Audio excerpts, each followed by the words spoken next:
Welcome to the Young Turks. I'm Anna Kasparian. Mark Thompson and John Iadarola join me today. Cenk is off on vacation, which he certainly deserves.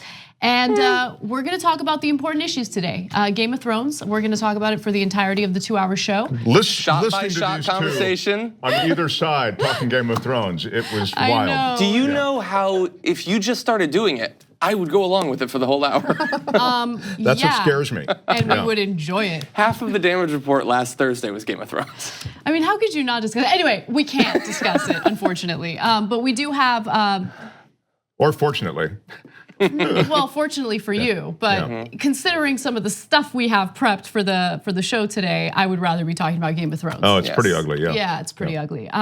So later in the show, we're gonna switch out the panel. Brett Ehrlich will be joining us, and he will be helping me present some of the stories in hour 2. We're gonna talk about Trump's genius business ideas for Boeing, which of course is dealing with some financial loss after it was revealed that they had faulty software and all sorts of issues with training. And that led to 2 different planes crashing. So we're gonna talk about that. And we're also gonna talk about how obsessed conservatives are with AOC and the reasoning behind their obsession, okay? It goes beyond the ideological stuff. And of course, as always, if you're a member, write in because we read your comments. And if you're not a member, you should join. Go to tyt.com/join to become one. You guys ready to start with the ugliness? Let's go. All right. Over the weekend, Donald Trump tweeted an edited video featuring Ilhan Omar, Representative Ilhan Omar, and images or video from 9/11. Now, this was all an effort to continue pushing this narrative that Representative Omar is minimizing what happened on 9/11. Of course, this is nothing more than a political ploy, an effort to defame her as someone who hates America, which of course is not the case. Now, I'm not gonna show the video. I know that there are other programs on this network that refuse to show the video that Trump tweeted because I have no interest in amplifying his disgusting and false message. But just to give you an idea, on Friday he shared an edited video superimposing the remarks, Ilhan Omar's remarks over images and clips of the 2001 terrorist attacks that appeared to suggest Omar was dismissing what happened. Again, she did not dismiss what happened. Now, with that said, Representative Omar had already been the target of violent attacks. In fact, one man was arrested because he had called into her office, spoke to some staffers, and made very specific threats of violence against them. Again, that person has been arrested. But following Trump's tweet, the death threats have increased. In fact, she released a statement saying, quote, "Since the president's tweet Friday evening, I have experienced an increase in direct threats on my life, many directly referencing or replying to President Trump's videos or the president's video." So before I go into some other parts of the story, I want you guys to jump in. What are your thoughts? Well, it's deliberate, the notion that you could juxtapose these images from 9/11, which you know represent so much and really galvanize people in so many ways, and that you could juxtapose them with this person who you're trying to suggest, quite obviously, I would say clunkily, but in another way effectively, is I think it's even worse than what he would, well, I think it's even worse than suggesting that she didn't speak strongly enough for it. I think the worst part is he's suggesting that people like her are responsible for it, right? I mean, isn't that really what's going on here? He's trying to galvanize hate against the Muslim community, and she's sort of the head of that parade as he sees it. So I think that's and here's another thing, just as an aside, as a practical matter. You know, congressional people don't have a lot of security around them. You saw what happened to Gabby Giffords when she was out with her constituency, just meeting people. In other words, you know, we think of representatives and politicians on Capitol Hill as being surrounded by security. That's just not the case. And so here she is, very recognizable, right? She doesn't blend into that crowd. And he is singling her out as someone who, again, I suggest the video is making the point that people like her are responsible for 9/11. They don't share the same pain that other Americans do over this awful terrorist act.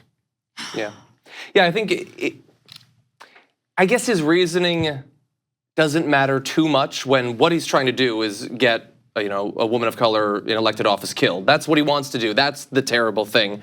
Figure out exactly why he's doing it is interesting, I guess. I agree with you that it's not about what she said. I mean, as we'll get into, he has said things that minimize 9/11 far worse than anything that she said. He has repeatedly joked about it. He thinks it's funny. Anyway, but they see her and they see everything that they don't want to happen to the US. I mean, in reality, there has been a very successful fear-mongering campaign in regard to Muslims in America. And that campaign has gone on for far too long.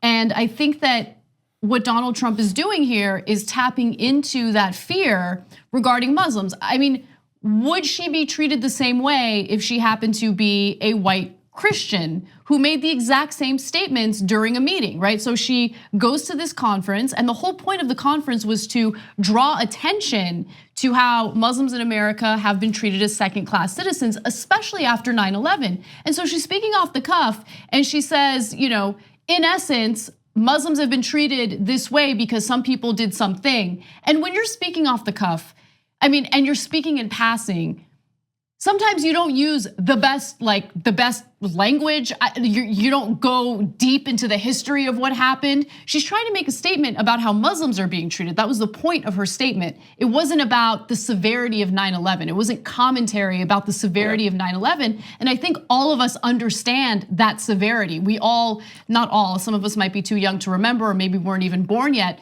But for those of us who were old enough to remember, we know the severity. The idea that every single time you're talking about something that's related to 9/11, you have to sit down and really hone in on the severity of it is ridiculous. And I've seen people on the right over and over again not do that and then not get criticized because it's a ridiculous thing to criticize people for. If only we could all articulate our thoughts and issues the way the president can. You know what I mean? Just always have the right words available. It's difficult. Yeah. Well, let's do this. Why don't we take a look at how our president articulated his feelings on 9/11 and the severity of what happened, because he has been on the record talking about it, and he, as John mentioned, has appeared to make light of it. So let's take a look at sorry for calling you Cenk, force of habit. I'm not gonna forget what you just did to me. Anyway, so let's take a look at the first video. I don't even want to summarize what he said. You can see for yourselves. Here's Trump.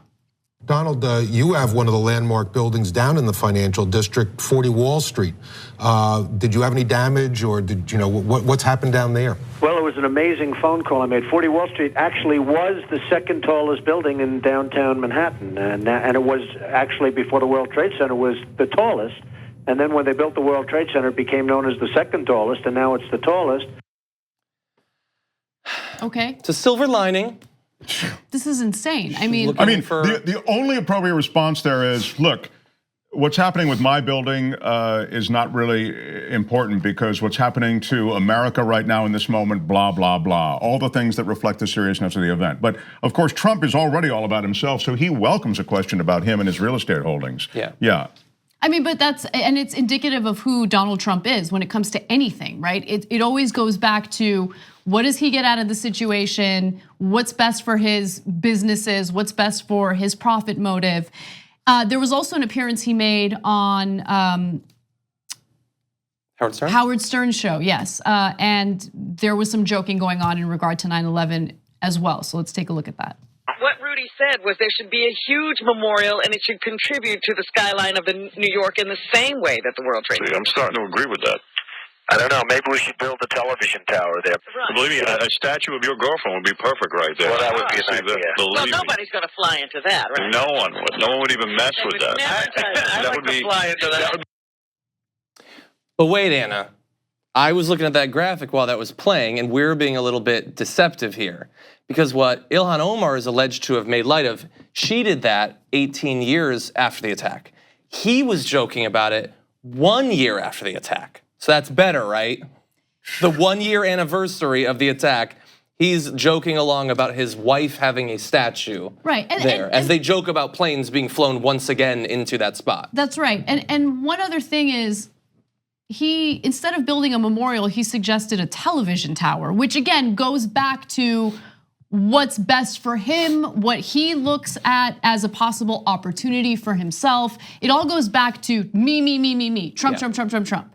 But anyway, look, the left doesn't use these dirty political tactics that we're seeing on the right now, right? So I didn't see many on the left take advantage of that conversation to destroy Donald Trump politically, destroy his reputation during the election. Yeah, it's exactly. That's not what we do, right? And I don't know. I don't want to engage in that.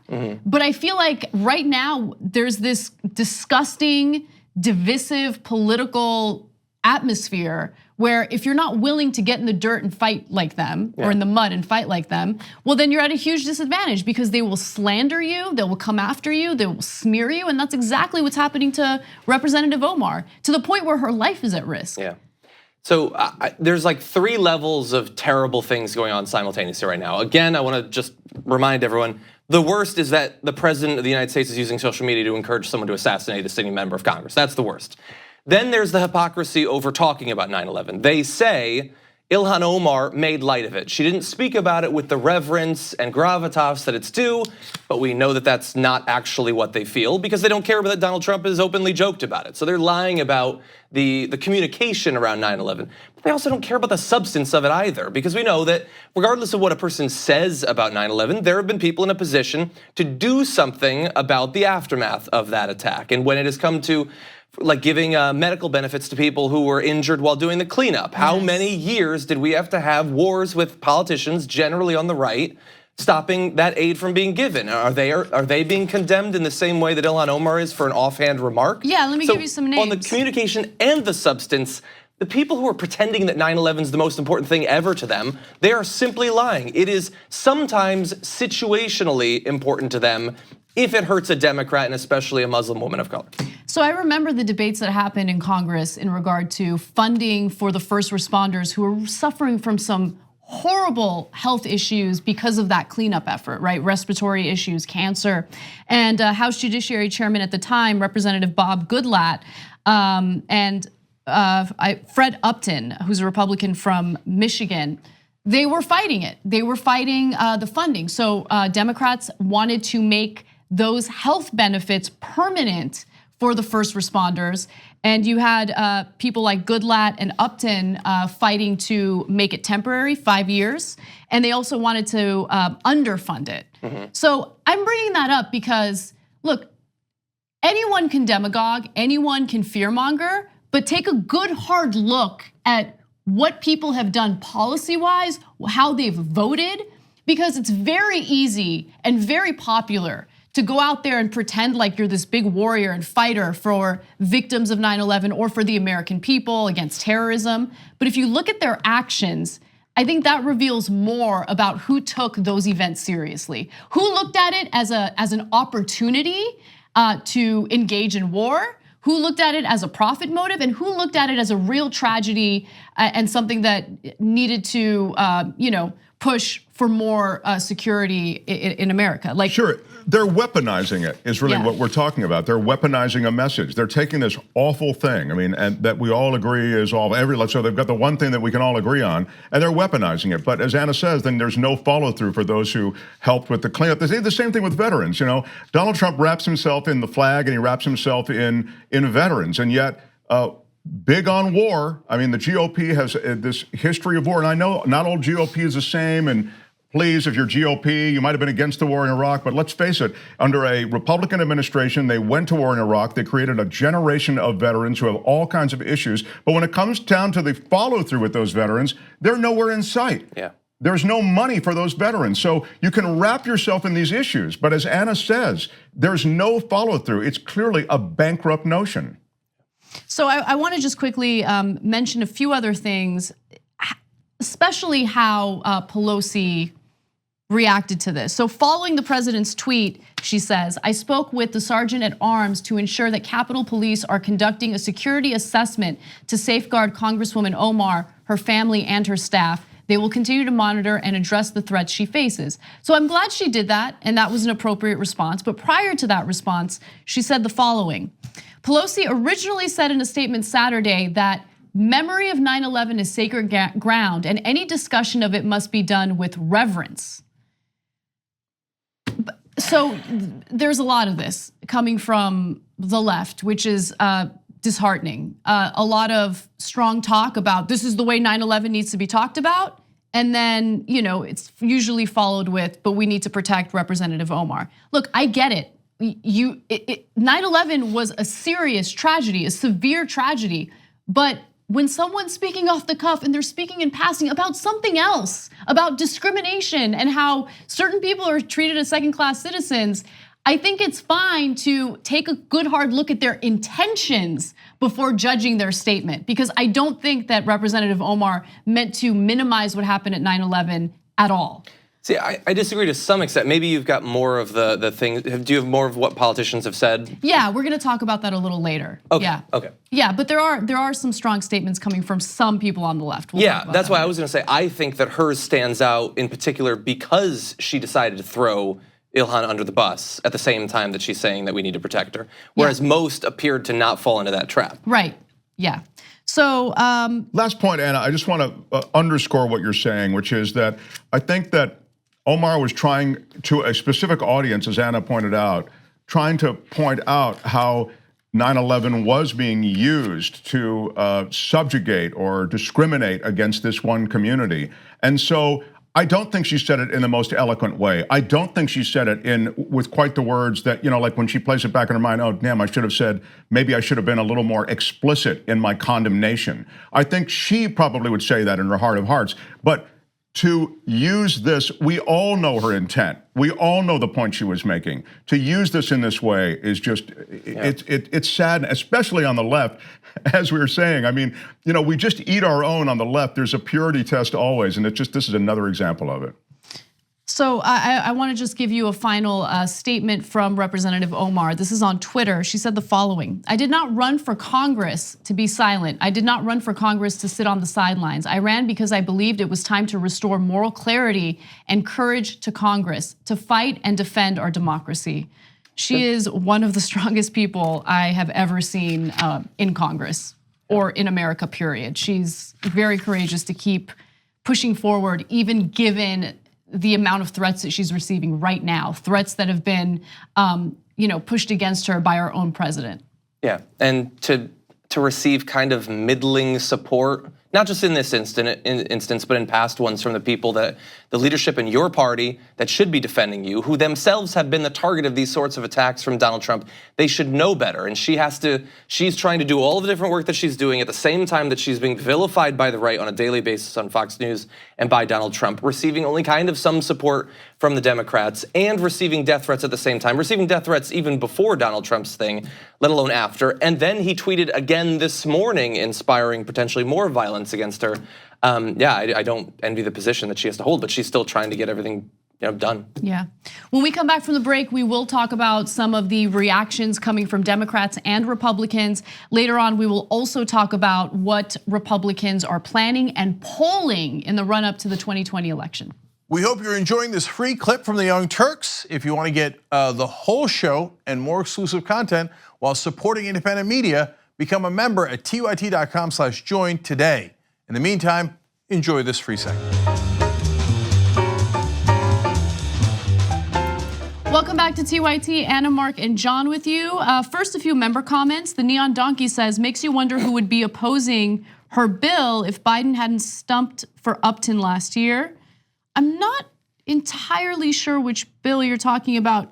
Just to be fair, the bill that I was referencing earlier is an old bill. It was a fight between Democrats and Republicans during the Obama administration in regard to funding for the first responders. So that's what I was referring to. I hope I was clear in the video. I bathe in Devin Nunes's tears says, right-wingers have a pattern. Pro-life, but doesn't care about what happens once that life is born. Pro-military, but doesn't care about what happens to the soldiers afterwards. They don't care what happens after, and what happens after matters even more than what happens at the time. I agree with you. I think that oftentimes they'll use people or situations as tools to carry out what they genuinely want. And usually there's some sort of profit motive behind the scenes.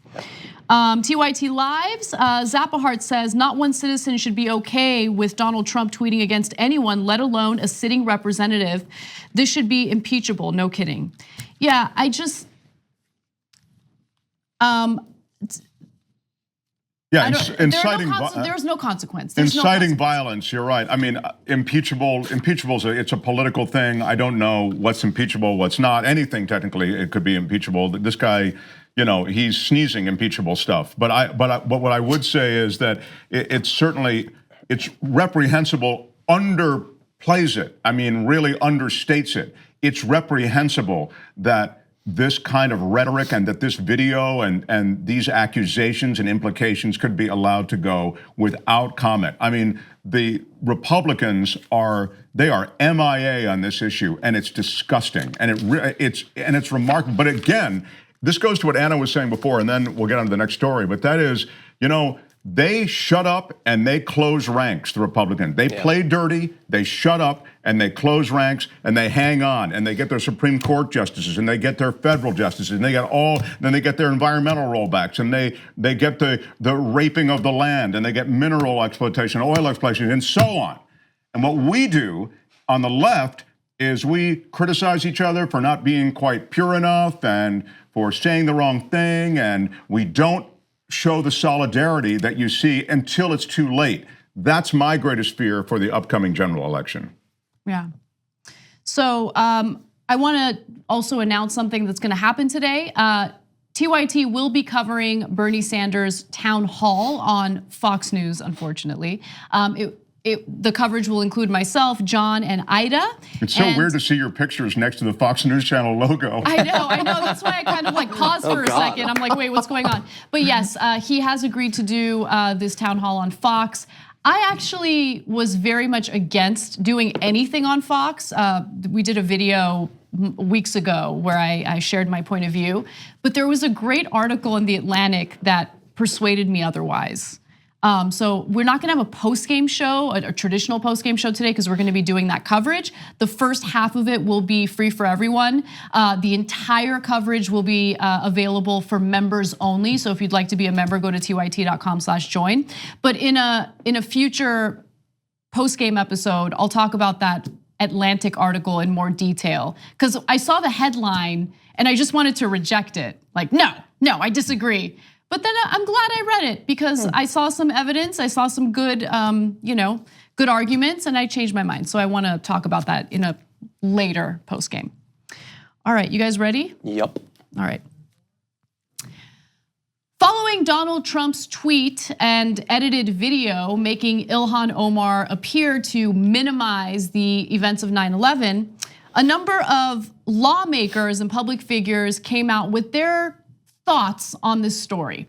Now, there were some strong words from the Democratic Party, some were stronger than others, and then there was a lot of brushing things under the rug and excuses from the right wing. I want to start off with Representative Jerry Nadler. He was recently interviewed over the weekend, and here's what he thinks about Representative Omar and her statements. Did you take any issue with the way Congresswoman Omar characterized 9/11? No, I did not. She characterized it only in passing. She was talking about discrimination against Muslim Americans. For the president, 9/11 occurred in my district. I'm very familiar with it. I know people, a lot of people who suffered from it. I was involved. I was instrumental in getting funding for small business grants. For victims of 9/11, for people with small businesses in the area.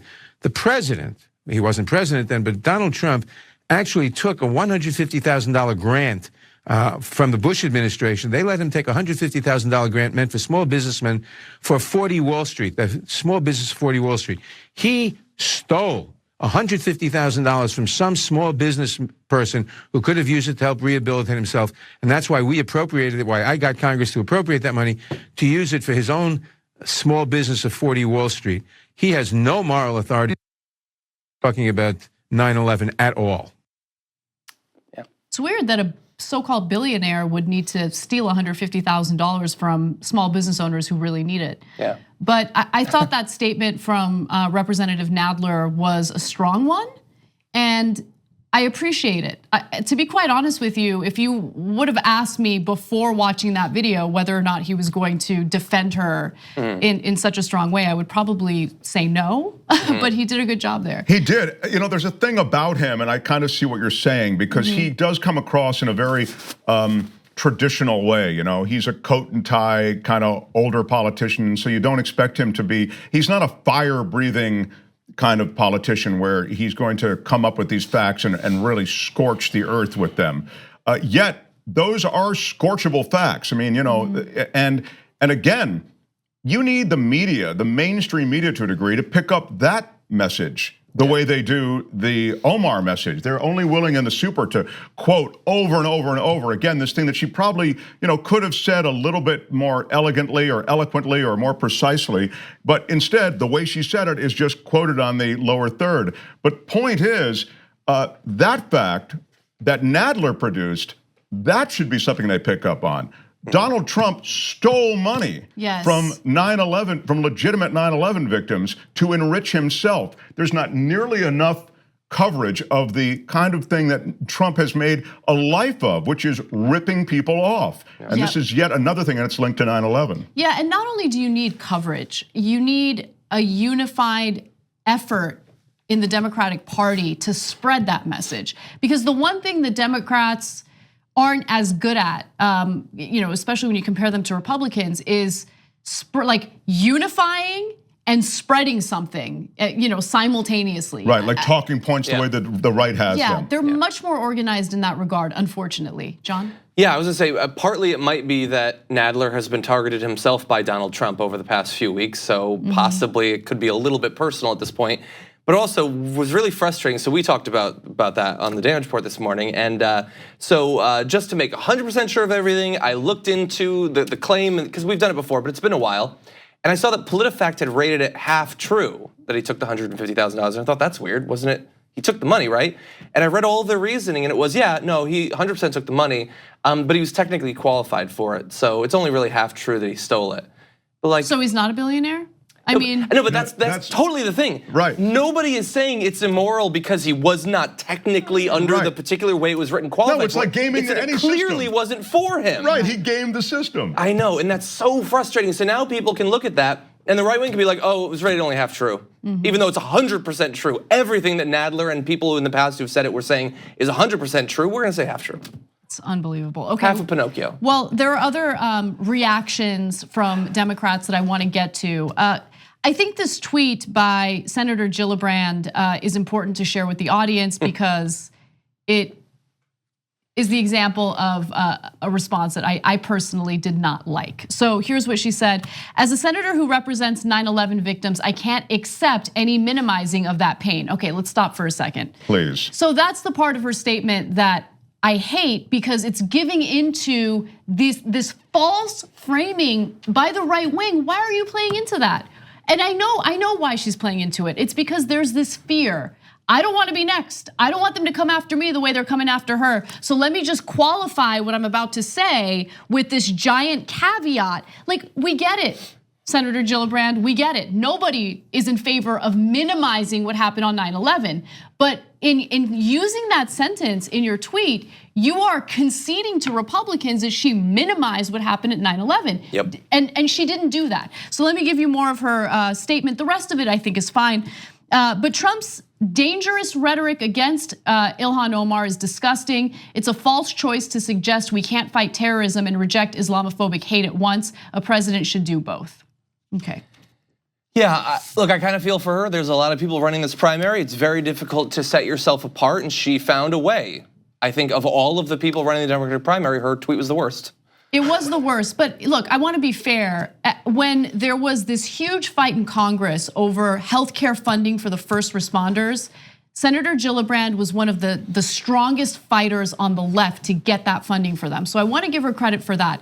But this tweet, you need to show that you're willing to fight. And this shows that you're willing to concede to the right. And I don't think it's a good look. Elizabeth Warren also had a statement. She said the president is inciting violence against a sitting congresswoman and an entire group of Americans based on their religion. It's disgusting, it's shameful, and any elected leader who refuses to condemn it shares responsibility for it. That was a very strong statement. And early on, that was on the 12th. Yes, exactly. And Representative. By the way, I was just gonna toss in on that. You see how you can come out with a very strong position without even mentioning Omar, without even, so for those politicians, and apparently there are a lot of them who are afraid, as Anna says, they're afraid that they're gonna get some of this on them. Don't come after me, as Anna said. I really think that's a position you can take. The strongest possible position Warren took. It was a tough tweet. It was tough on Trump, but it didn't even mention Omar. It just said, look, buddy, death threats, bad. Yeah, I mean, exactly. I totally agree with you. And Representative Rashida Tlaib, I would argue, had the strongest statement, but it was in regard to Democrats who were not standing by Representative Omar's side. She said the following: they, meaning Democrats, put us in photos when they want to show our party is diverse. However, when we ask to be at the table or speak up about issues that impact who we are, what we fight for, and why we ran in the first place, we are ignored. That was powerful. And strong. AOC had a similar sort of statement about how those who should be protecting Ilhan in this case don't necessarily do that, even though they want to get sort of the mystique of Ilhan and Rashida and AOC. And I mean, both of those neither mention Nancy Pelosi, but they clearly are talking about Nancy Pelosi, who has a weird vendetta against these people, even though she appeared on a magazine cover with all of them very recently. Right. I mean, it's not a weird vendetta. I think that these freshman Democrats really call into question the status quo and the way the Democratic Party has been, dealing with political issues in the past, decade. And she doesn't like it. She doesn't like it. No one likes to be called out, especially by members of your own party. But I would argue that it's a great learning experience, and maybe take it as constructive criticism as opposed to being defiant, against the message. Now let's get to Republicans. Of course, Republicans had a very, very different response. And let's start with Sarah Huckabee Sanders. Does he worry at all about inciting violence against Muslims in general or Ilhan Omar in specific? Certainly nothing could be further from the truth. The president's not trying to incite violence against anybody. He's actually speaking out against it. The question is, why isn't the Congresswoman, why is she brushing this off dismissively? She continues to make anti-Semitic comments over and over again, and Democrats refuse to call her out for it. If she continues to do it, the president will continue to call her out. That was one of the most horrific moments in American history, and for her to talk about it in such a dismissive way is frankly disgusting and abhorrent. I'm glad the president is calling her out. Okay, yeah. Trump is directing and inciting violence toward a sitting member of Congress, and somehow the target of that violence is the disgusting one. By the way, Representative Dan Crenshaw also had a similar point. Well, if Rashida Tlaib would just denounce herself and apologize for those statements. No, but first of all, why would you denounce yourself if you did not intend to offend anyone, if you did not intend to minimize anything?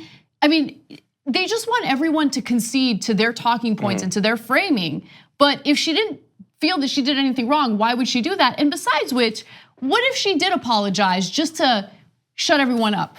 You think it's gonna shut everyone up? We know how that works, especially with this disgusting Republican Party. Yeah. But anyway, go jump in. It's so frustrating even. Like, I guess she technically works in the White House.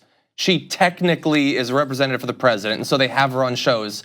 What is the point? You've never, ever heard her be honest. Right, yeah. It's a great point. I could script every answer she's ever given about Donald Trump.